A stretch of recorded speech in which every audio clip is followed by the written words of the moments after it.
Before we begin, if stories of family, resilience, and the hidden ties that keep us together speak to you, I invite you to subscribe to this channel. These are tales of love and sacrifice, sometimes quiet, sometimes dramatic, always human. Your presence here means you believe, as I do, that family stories still matter. Tonight's story, Secret Bodyguard, it was Mom. She came home without ceremony. No parade, no band, not even the flutter of a flag. Just the steady rumble of a bus, pulling into a small town station on a cloudy afternoon. Margaret, 42, once a soldier, always a mother, stepped down carrying only one duffel bag. Her shoulders were straight, but her eyes carried the weight of deserts and deployments, of nights she had stayed awake listening for dangers her son would never know. To the world, she was just another veteran returning to a quiet town. To her son, Ethan, 16 and sharp with the restlessness of youth, she was the mother who had left when he was 12, who now stood in their driveway pretending nothing had changed. "Mom?" he asked, as if the word were both a question and an accusation. "I thought I'd try living a little closer to home again," she said lightly, brushing the dust off her jeans. "No more bases, no more barracks, just peace and quiet." It was the kind of answer meant to settle things, but Ethan's eyes narrowed. Peace and quiet had never been her strong suit. She had always been the one checking locks twice, scanning the horizon, teaching him how to walk home with his head high but his ears open. Still, he wanted to believe her. He wanted to believe she had come back just to be his mom again. That evening after dinner, while Ethan retreated to his room with headphones and the noise of teenage life, Margaret slipped away. She walked down the main street of town, past the hardware store, past the diner, until she reached a modest brick building with a single light glowing inside. The sign on the door read, District School Administration. Inside, the principal sat waiting with a contract already typed. They spoke quietly, as if what they were arranging was a secret mission rather than a job. The pen felt heavy in her hand, but the decision had already been made. "Are you sure?" the principal asked. "We can keep this off the record until you're ready to tell him." Margaret signed her name in a steady script. "I'm sure," she said. "If I can't keep my own son safe, then what was all of this for?" Outside, the street was silent. The kind of silence she had once prayed for overseas but now distrusted. She pulled her jacket tighter around her and walked home, her footsteps echoing like a heartbeat. To Ethan, she was just mom back from the army trying to live quietly. To the school, starting next week, she was the new night shift security guard. To herself, she was both soldier, mother, protector, and no one, not even her son, would know just how far she was willing to go to keep him safe. The first nights back were the hardest, not because the house was small or because the mattress sagged in the middle.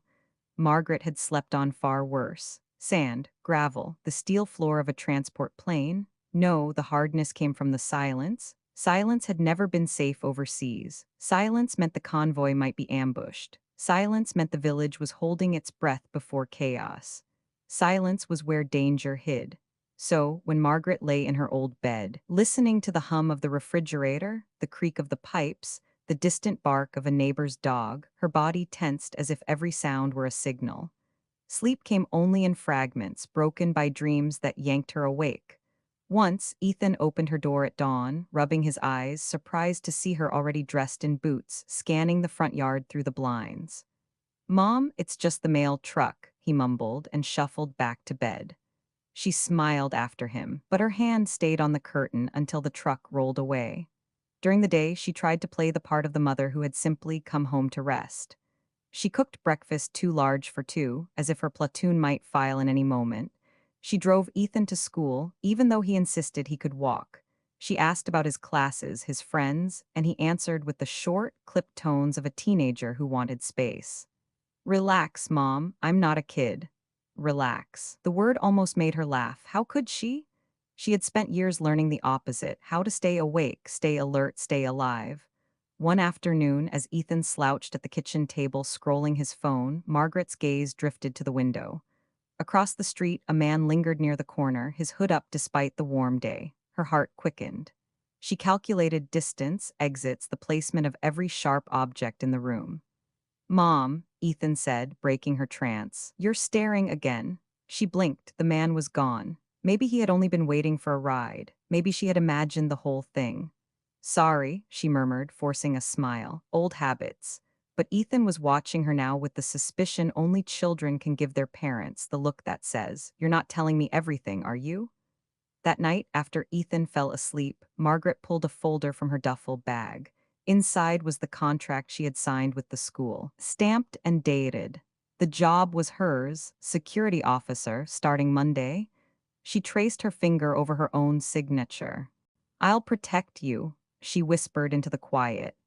Upstairs, Ethan turned in his sleep, restless, as if some part of him already knew his mother's promise carried shadows she wasn't ready to share. Monday morning came with the scrape of chairs and the shuffle of sneakers echoing through the high school hallways. Ethan adjusted his backpack straps, pushing his way through the tide of students, earbuds in, hoodie up. To him, school was a place to blend in, not to stand out. He had learned how to slip through crowded halls without drawing attention, how to keep his head low enough to avoid the bullies, but high enough to stay off a teacher's radar. But that morning, something was different. Near the front entrance, where a new security hire had been announced over the PA system, stood a woman in a navy jacket, posture straight, eyes scanning every corner as if she were reading the air itself. Ethan's stomach tightened. He knew that stance. He had seen it before in family photos, in airport reunions, in every memory of his mother in uniform. It couldn't be. He looked again. The face was turned slightly away, the brim of a cap shading her eyes. Still, the way she shifted her weight, the way her hand brushed the radio on her belt, it was too familiar. "Hey, new guard's intense," one of his friends whispered. "Looks like she's ready for war." Ethan forced a laugh, but his chest thudded. "It looks like my mom." Later in the cafeteria, he noticed her again. The guard wasn't standing still like the others. She was moving, slow but deliberate, mapping exits, watching crowds. Her gaze lingered on Ethan for half a second longer than it should have. He shoved his tray away, appetite gone. At basketball practice, he caught her shadow through the gym doors. At dismissal, her figure near the buses. Every corner he turned, she seemed a step behind or maybe ahead. That night at dinner, the words burst out before he could stop them. "Do you know the new guard at school?" Ethan asked, stabbing at his food. Margaret kept her tone even. "Why?" "She's weird. Like she's watching me." "Maybe she's just doing her job," Margaret said, sipping her water. Ethan studied her face, calm, too calm, the same mask she used whenever he asked about her deployments. He dropped his fork. "It's you, isn't it? You're the new guard." The silence stretched, thick and heavy. Margaret's eyes held his, unflinching. Finally, she shook her head just once. "Eat your dinner, Ethan." But in that denial, in the carefulness of her voice, he heard his answer. And upstairs later, as he shut his bedroom door, Ethan whispered to himself the truth his mother wouldn't admit. She came home, but she never really left the war. The week unfolded with the usual rhythm of high school life. Bells, lockers slamming, teachers' voices drifting through classrooms, but Ethan began to notice something else. A pattern. Whenever trouble stirred, the new security guard was already there. On Wednesday, near the bleachers, a group of seniors cornered a freshman, his backpack dangling from their hands. Ethan, halfway down the hall, felt that old ache of helplessness. He remembered too well what it was like to be on the receiving end. But before he could take a step closer, the guard was there. She didn't shout, she didn't threaten. She simply stood, her shadow stretching long across the gym floor. Her eyes, sharp, unwavering, met the boys' eyes until their laughter wilted into silence. "Give it back," she said evenly. And they did, like soldiers snapping to attention. Ethan watched, goosebumps prickling his arms. No one else seemed to see it, but he did, the way she carried herself. The way danger seemed to retreat at the sound of her voice. Friday afternoon, a stranger lingered by the school fence. Parents drove by without noticing, but Margaret saw. Ethan caught it too, her sudden stillness, the way her hand hovered near the radio clipped to her belt. She approached the man, firm and polite, positioning herself between him and the line of students filing out to buses. Ethan couldn't hear the words, but he saw the man's posture change, saw him retreat after a short exchange. The whole thing lasted less than a minute. By the time Ethan reached the bus, the man was gone, and so was the tension in his mother's shoulders. But Ethan's suspicion grew. That night, he slammed his bedroom door harder than usual. He felt suffocated, watched. At dinner, Margaret tried to ask about his day. He answered in clipped syllables. When she reached across the table to refill his glass, Ethan pulled his hand back too quickly. "Why can't you just be mom?"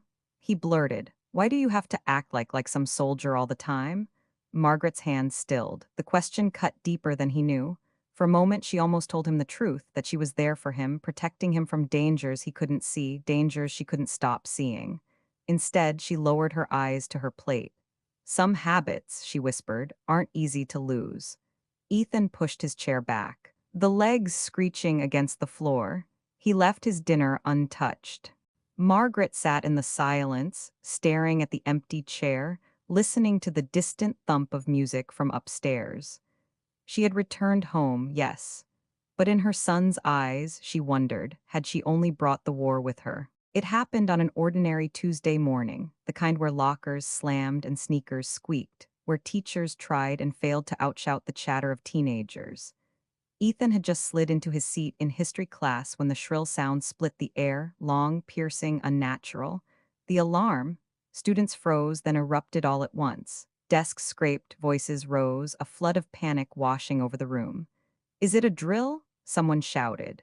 No one said anything about a drill. Another voice cried, already halfway to the door. Ethan's chest tightened. The world blurred into chaos. And then through the noise, through the fear, he saw her. Margaret moved like the eye of a storm, calm where everyone else was chaos.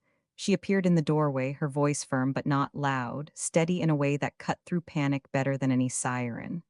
"Single file, stay low, move quickly, I'll get you out." The teacher, trembling, looked ready to argue, but one look at Margaret's face stilled him. One by one, students obeyed. They followed her hand signals, her precise directions, as if she had rehearsed this with them 100 times. Ethan was swept along, his pulse hammering, but part of him couldn't stop staring at the way she scanned corners, checked exits, shielded younger kids with her own body. This wasn't the nervous, overprotective mom he argued with at dinner. This was something else, something he'd only seen in faded photos and folded flags. A soldier? Outside under the bleachers, the group huddled while the alarm still blared. Margaret's radio crackled, false alarm, system malfunction, all clear. The words rippled relief through the crowd. Laughter broke out, the kind that comes after fear. A few kids even cheered, but Ethan didn't laugh because in that moment he knew the guard wasn't just a guard, the guard was his mother. The mask had slipped. The soldier in her had stepped forward, and now everyone had seen it. Back in class, whispers spread. "Did you see her? She knew exactly what to do. She was like military or something. She's intense, kind of scary, right?" Ethan sat silent, hands clenched under the desk. Pride swelled in him, yes, but tangled with something sharper, embarrassment, even anger, because now it wasn't just his secret suspicion. Now the whole school had seen the truth. His mom wasn't just back, she was watching. That night at home, Margaret cooked dinner as if nothing had happened. She hummed faintly, the way she used to when Ethan was little, as if humming might smooth the edges of the day. But Ethan couldn't hold it in anymore. "Why?" His voice cracked across the table. "Why are you at my school? Why are you doing this?" Margaret set down the spoon, her eyes heavy with things she wasn't ready to say. "Because sometimes," she answered softly, "peace has to be guarded." It wasn't enough, not for Ethan.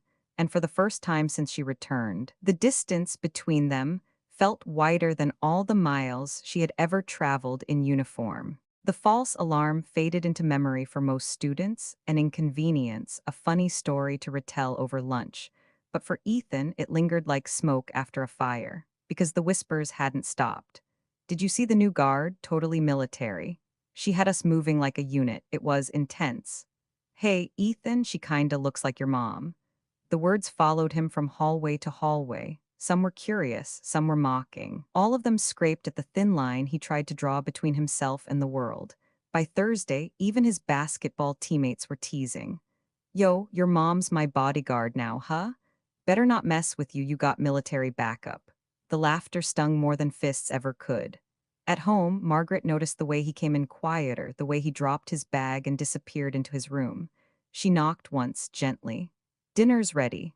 "Not hungry," came the muffled reply. She stood there a moment, palm pressed to the wood, wanting to push, afraid to. Friday morning, Ethan couldn't take it anymore. In the crowded cafeteria with too many eyes on him, he saw her, standing near the exit, scanning as always. Her presence pressed down on him like a shadow he couldn't escape. He slammed his tray down harder than he meant to. The chatter around him dimmed. His voice rose without permission.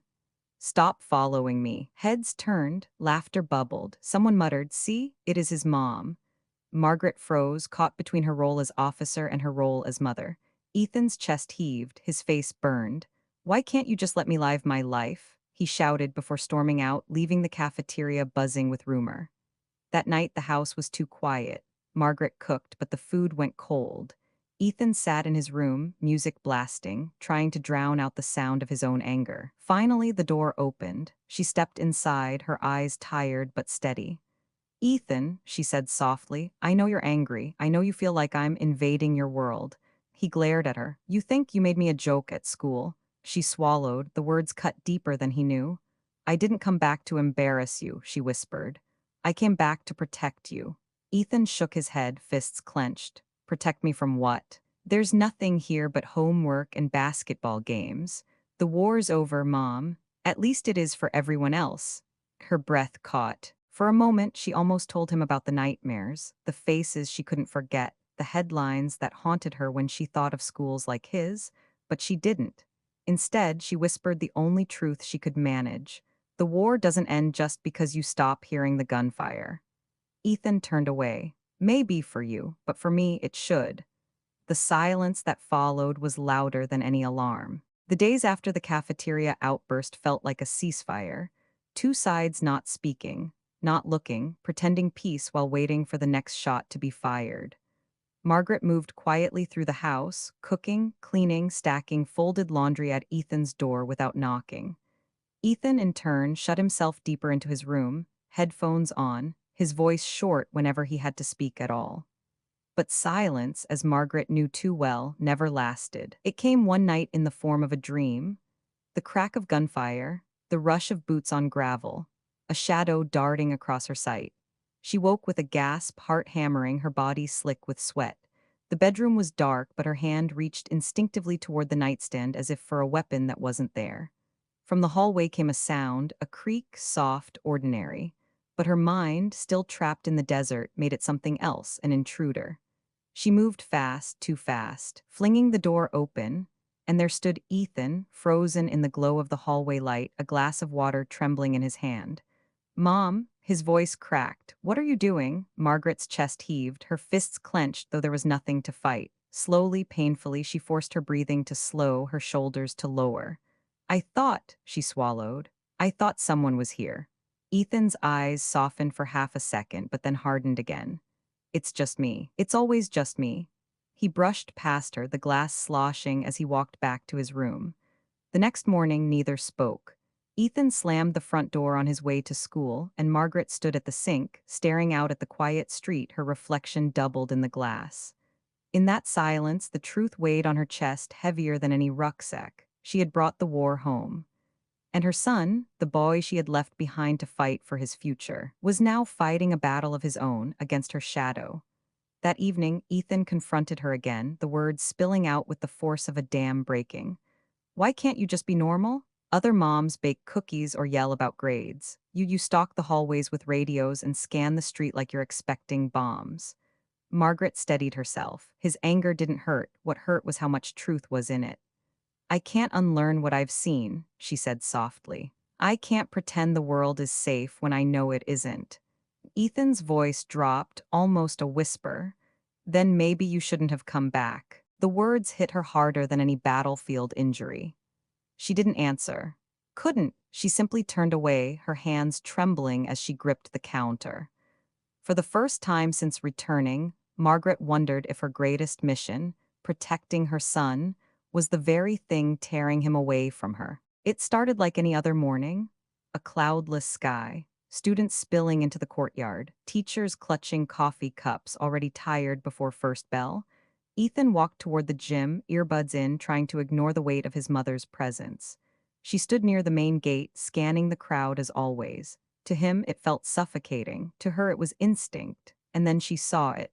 A car parked just beyond the school fence, engine running. A man inside, motionless. His eyes fixed on the building, not the road. Margaret's body tensed. To anyone else, it was nothing, a parent waiting, a delivery driver distracted. But to her, the small details screamed danger. The way the car edged closer, the way the man's hands twitched on the steering wheel, the way his trunk sat slightly ajar. Her breath shortened. She tapped her radio. Suspicious vehicle, East Lot. The next moments unraveled fast. The car door swung open. The man stepped out, long duffel bag clutched in his hand. Students kept walking unaware. Margaret moved before thought. Inside, everyone inside. Her voice cracked through the courtyard like a command drilled into her bones. Some kids froze, others laughed nervously. But Ethan, he heard the sharpness in her tone. He'd never heard her sound so much like a soldier. Mom, his voice was swallowed by the chaos. Margaret's eyes never left the man. She placed herself between him and the doors. Every nerve in her body lit with memory and fear. "Drop the bag," she shouted. For a terrifying second, the world held its breath. Then the man blinked, confused. He dropped the duffel to the ground. A basketball rolled out, followed by cleats, tangled jerseys, just a coach late for practice. The tension cracked. Teachers rushed forward, calming students. The principal arrived, flushed, assuring everyone it was a misunderstanding. But Ethan didn't laugh with the others. He had seen his mother's face, drawn tight, eyes blazing, every muscle ready to fight. This wasn't paranoia. This was war, replayed in real time, right in front of him. Later, when the crowd had scattered, Ethan found her standing alone, still trembling. "You thought," his voice broke. "You really thought it was going to happen." Margaret's shoulders sagged. "You don't know how many times I've thought that, how many times I still think it." For the first time, Ethan saw not just the soldier in her, but the cost. The weight she carried into every day. The endless fight that hadn't ended when her tour did. And in that moment, his anger softened. Just a little, because he realized his mother wasn't trying to chain him down. She was trying to hold back ghosts that wouldn't let her go. The school returned to its rhythm the next day, as though nothing had happened. Laughter echoed down the halls, lockers slammed, and teachers scolded about late homework. The story of the duffel bag incident had already turned into a joke, but Ethan wasn't laughing. He had seen something the others hadn't. He had seen his mother's face. The way her body locked into battle mode, the way her voice cut through fear like steel, and he had seen the tremor in her hands after. That evening, Ethan found her sitting at the kitchen table. No lights on, just the glow of a single lamp. Papers spread before her, incident reports, safety procedures, maps of the school she had sketched herself. She looked older in that moment, not by years but by weight. "Mom," he asked softly. She didn't look up. "You should be with your friends." He hesitated, then pulled out a chair. "Maybe I should be here." For a moment, neither spoke. The silence was fragile, like glass. Finally, Ethan said, "I get it now, at least a little. You weren't overreacting yesterday. You really thought," his voice trailed. "And I saw what it did to you." Margaret's eyes shimmered, though no tears fell. "Every time I hear a siren, every time I see someone linger too long, my body thinks it's happening again. And if I'm wrong, then I'm foolish. But if I'm right and I do nothing," she stopped, swallowing hard. "I can't risk being wrong." Ethan leaned forward, his hands clenched. "Then don't do it alone. If kids knew what to do, if we had like a group or drills that weren't just fire alarms, maybe it wouldn't all fall on you." Margaret blinked, surprised. "A group?" "Yeah," Ethan said, warming to the idea. "A club, students learning safety stuff, what to do in an emergency, how to stay calm, how to help each other. If you taught us, maybe," he faltered, embarrassed. "Maybe you wouldn't have to carry all of it." Her lips parted as if she wanted to argue, to tell him it wasn't that simple. But then she saw something in his face. Earnestness, determination, the same fire she once carried when she was his age.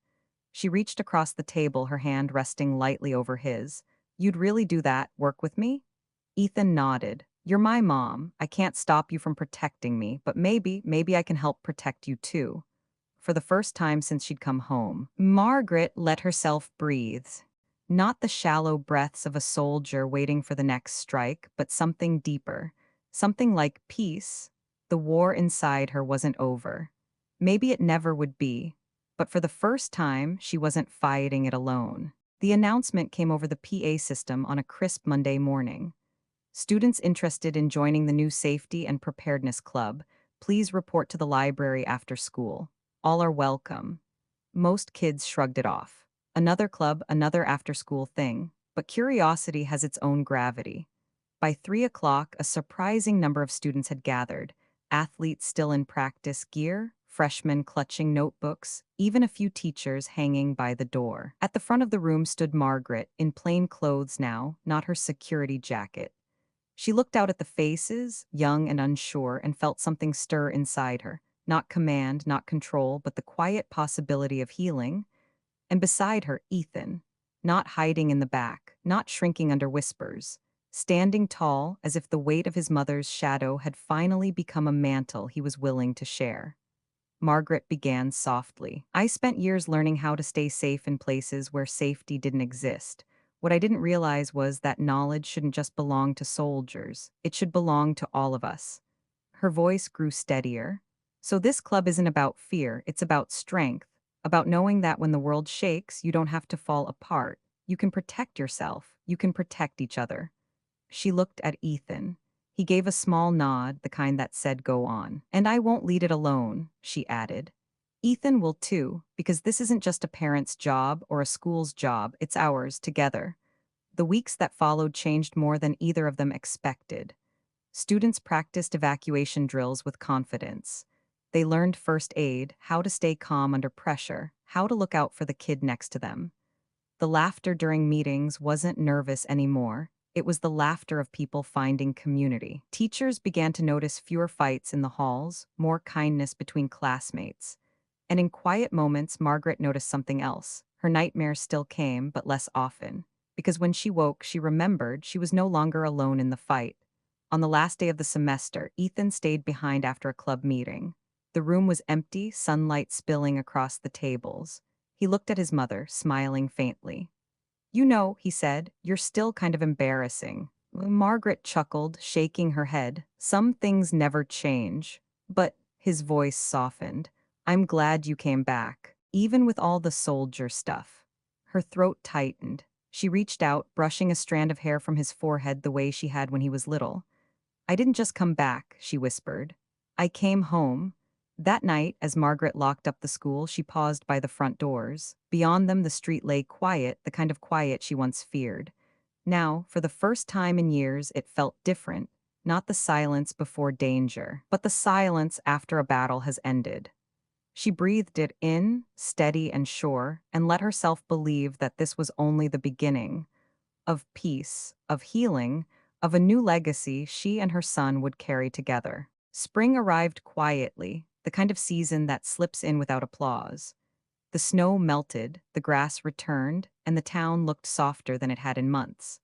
By then, the Safety and Preparedness Club had become more than a meeting. It was a gathering place, a refuge. Students who once walked the halls with fear or loneliness now carried themselves differently, with the quiet confidence of people who knew they were not alone. And Margaret noticed something else too, her son. Ethan still rolled his eyes when she reminded him to lock the front door, still muttered under his breath when she asked too many questions about his friends. But there was a steadiness in him now, a maturity that hadn't been there before. One afternoon, as they packed up supplies after a club meeting, Ethan turned to her. You know what's strange? He said. What's that? She asked. I don't feel smaller with you watching me anymore. I feel taller. Like maybe I've got some of your strength in me now. Margaret's breath caught. In that moment, she realized what had changed. She hadn't come home just to shield him. She had come home to share with him the strength she had carried all along. Weeks later, a teacher invited Margaret to speak at a school assembly. She stood on the stage, the gym packed with restless students, teachers, and parents. For once, she didn't feel like a soldier reporting for duty. She felt like a mother with something worth saying. Fear, she began, is not something we conquer once and never feel again. Fear is like the tide, it comes back, but so does courage. And courage isn't the absence of fear, it's choosing to act even when you're afraid. She let the words settle before continuing. Sometimes the greatest act of courage is not protecting others alone, but teaching them how to protect themselves. That is what family means. Not carrying the weight for each other, but carrying it together. From the bleachers, Ethan's eyes found hers. For the first time, there was no resentment in his gaze, no embarrassment, only pride. Afterward, as they walked home, Ethan broke the silence. Mom, yes. Do you think you'll ever stop being afraid? Margaret smiled, the kind of smile that comes from years of carrying both joy and sorrow. No, she admitted, but I've learned something better. Fear doesn't have to own me. Love can. That night, she sat on the porch while Ethan played basketball in the driveway. The air was soft, the sun dipping low, painting the world in gold. For the first time in a long while, Margaret didn't look for shadows in every corner. She looked at her son, laughing, alive, unafraid, and she understood the war had given her scars, yes, but home had given her something far greater. A second chance, a lesson worth keeping, and the knowledge that strength, when shared, becomes legacy.